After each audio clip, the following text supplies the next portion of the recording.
Cumprimento o presidente em exercício da Câmara Mirim, Matheus Novaski.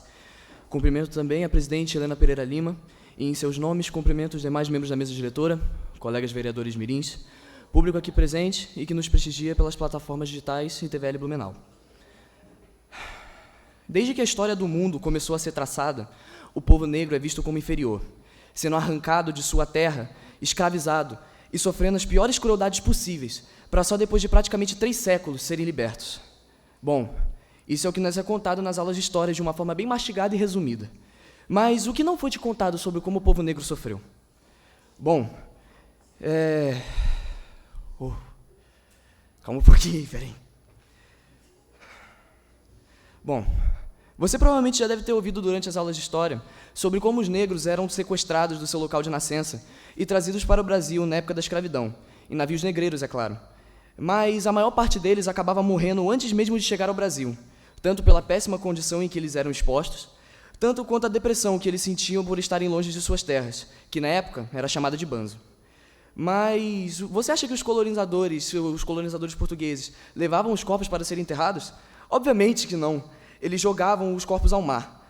Só para efeitos de comparação, foram tantos negros mortos jogados ao mar que, depois de algum tempo, os tubarões seguiam os navios desde a costa para se alimentar dos corpos jogados no mar. Agora, pensa comigo. Quantos negros foram jogados ao mar para os tubarões entenderem os navios como fonte de alimento? Mas aí você deve pensar, mesmo que depois de muito tempo eles tenham sido libertos, eles foram libertos, então está tudo certo, né? Será mesmo?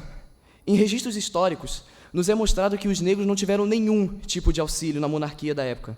Então me pergunto, como é que os ex-escravizados conseguiram se estabelecer, já que eles não sabiam ler, não sabiam escrever e muito menos não tinham como voltar para onde vieram? Avançando um pouco no tempo, vemos que precisamos travar incontáveis batalhas para conquistarmos coisas ridiculamente básicas, como o direito de falar, o direito de ter sua opinião levada em consideração, de poder entrar em qualquer lugar e que sinta vontade sem ser preso, por não poder estar onde estava. E ainda assim, existia discriminação, ódio, preconceito ao povo e à cultura negra. Pessoas sendo humilhadas e ridicularizadas em seus ambientes de trabalho, faculdades e até escolas. O racismo está tão enraizado em nós seres humanos que até nossas crianças, desde cedo, são preconceituosas. Palavras que usamos no nosso dia a dia, que são racistas e trazidas diretamente da época colonial. A coisa tá preta, feito nas coxas, meia tigela. Eu poderia ficar aqui facilmente umas boas horas falando sobre essas palavras, que fazem basicamente piada do que o povo negro sofreu, do que o meu povo sofreu.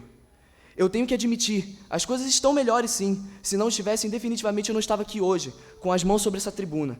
Mas que devemos melhorar, com certeza temos. Eu sei que vão ter pessoas para falar, isso é frescura, isso é falta do que fazer, porque eu já ouvi. Vocês acham que eu sofri racismo na vida? Acham que eu nunca tive que ouvir frases como tinha que ser preto, olha o negão, e pior, parecer que gostou da piadinha, porque se você levantar a voz que seja, o abençoado vai vir com o papo que era só uma brincadeira, ou foi mal, eu não sabia que isso ia te ofender. Eu só consigo pensar numa coisa quando isso acontece. E se fosse diferente? Se tudo fosse invertido? Se a África simplesmente tivesse decidido sair colonizando meio mundo, e depois de muito tempo resolvesse simplesmente desescravizar os europeus, e depois de 200 e poucos anos vem alguém e fala, tinha que ser branco, ou tinha que ser amarelo, como essa pessoa reagiria? Será que ela ia simplesmente rir da piada e vida que segue? Ou ela ia se sentir ofendida, irritada, envergonhada, ou qualquer coisa que fosse? Eu sei que eu sou negro, eu não poderia ter mais orgulho da cor que eu carrego, da cultura que eu carrego, da ancestralidade que corre em minhas veias. Mas vamos combinar uma coisa? Ninguém ia gostar de ser alvo de piada por algo que é. Há pessoas morrendo por serem negras. E não precisa ir muito longe para procurar, não. Aqui no Brasil mesmo, em 2021, só em ações policiais, 5 pessoas negras eram mortas por dia. Segundo pesquisas, negros têm um dobro de chance de serem mortos por uma arma do que uma pessoa branca ou amarela. E também, em crimes violentos intencionais, 78% das vítimas eram negras. Mas eu te pergunto, você já ouviu algum negro ou alguma negra falar que tem vergonha da cor que tem? Já ouviu algum negro ou uma negra falar que gostaria de ter nascido de outra cor? Muito pelo contrário, temos orgulho de ser quem somos, de levar o nosso sangue, os ancestrais que lutaram pela liberdade. Na comunidade negra, dizemos que o único fardo é, sabe o quê? Fazer história. Não importa o que passamos e nem o que vamos passar, vamos sempre continuar lutando. Tá no sangue. Finalizo o meu discurso com uma frase de Maya Angelou. Você pode me disparar com suas palavras, pode me cortar com seus olhos, pode me matar com seu ódio, mas ainda assim, como ar, eu me levantarei. Obrigado pela atenção e uma boa tarde a todos.